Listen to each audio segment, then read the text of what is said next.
একজন কাছের কেউ ছিল, যে আমাকে জানতো, যে আমাকে বুঝতে পারতো পুরোটাই। আমার ভীষণ রকম রাগ সামলে নিত কেমন করে। কোনো অভিযোগও ছিল না তার।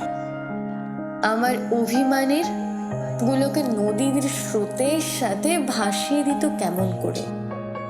ছিল কোনো একজন আমার ছেলে মানুষগুলোকে, আমার আবদার, আমার পাগলামিগুলোকে প্রশ্রয় দিত ভীষণভাবে।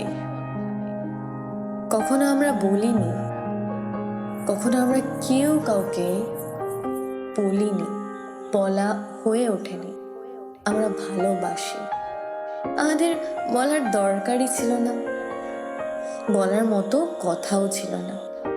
কিন্তু এই না বলা কথাটাই সারা জীবন আর বলা হয়ে ওঠেনি। ঘটনা ব্যতিক্রমে ঘটল, মিষ্টি অনুভূতির এই সম্পর্ক আস্তে আস্তে পরিবর্তন হলো, ফাটল ধরলো। আমিও সময় দিলাম না, আর সেও আমার রাগ ভাঙাতে আসেনি। যেখানে বসতি নেই তা কেবল ধ্বংসস্তূপ, সম্পর্কটাও তেমনি। সম্পর্কটায় আস্তে আস্তে ঘুণ ধরতে লাগলো।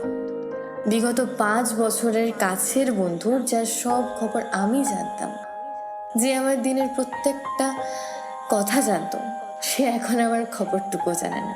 অবশ্য আমিও জানি না। আমরা দুজনেই ভালো আছি দুজনের গল্পে। আমরা ঠকতে ঠকতে জীবনে অনেক কিছু শিখেছি। আজ বছর খানেক পর তোর সাথে আমার হঠাৎ দেখা। আর এই হঠাৎ দেখাতে মনের মধ্যে 5টা বছরের ঝড় কেমন দমকা বাতাসে ডলে উঠল। আমাদের গল্পে আমরা কাঁটাতার হয়ে রয়ে গেলাম। কখনো কারো কথাটা শুনতে চাইনি। শেষবারের মতো আমাদের কারো অভিযোগ শোনা হয়ে ওঠেনি। তুই আর আমি এক হলাম। তারপরেও আমার আর তোর একটা ভীষণ রকম বন্ধুত্ব রয়ে গেছে। সেটা হলো, আজও তোকে আমি অনেক সম্মান করি। আমি জানি তুইও করিস। ভালো থাকিস, ভালো থাকিস অন্য কারো গল্পে।